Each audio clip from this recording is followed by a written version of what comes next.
Տարածաշրջանում էսկալացիայի վտանգը անհանգստացնում է Հայաստանի խորհրդարանական և արտախորհրդարանական ընդդիմությանը։ Նրանք կարծում են, այս պայթյունավտանգ իրավիճակում Հայաստանի իշխանությունները պետք է սահմանային անվտանգությունն ուժեղացնեն և սկսեն պատրաստվել հնարավոր հումանիտար մարտահրավերներին։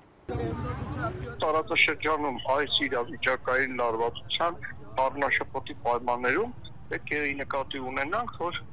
Հայաստանի սահմաններում Նախիջևանում թուրք-ադրբեջանական զորավարժությունները նաև ընթանում եւ այն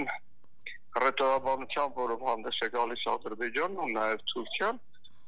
լուրջ սպառնալիք է ստեղծում այս խառնակ իրավիճակում ցանկացած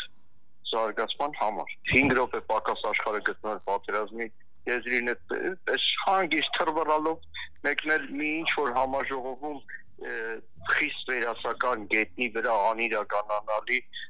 թեմայով իբր դասախոսությամբ հանդես գալ, երբ որ երկիրը ուղղակի հարևանությամբ է մի երկրի հետ, որը նման զանգվածային հարձակման է ենթարկում, երբ որ անվտանգության խորհրդի նիստ չի լինում, երբ որ անվտանգային մարմինները համապատասխան հանձնարարականներ չեն ստանում,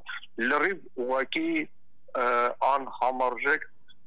գործողությունները, որ իրականացնում է Հայաստանի իշխանությունը։ Հարևան եւ բարեկամ Իրանը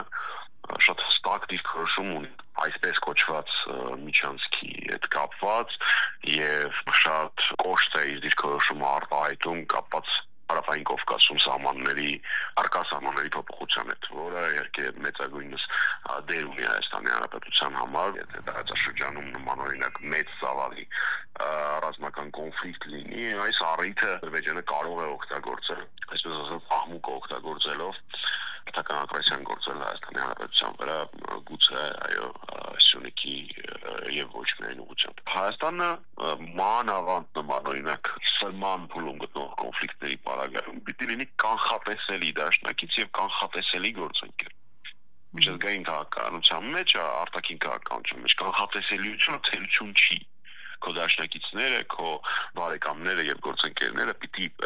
իմանան քեզանից ինչ սպասել։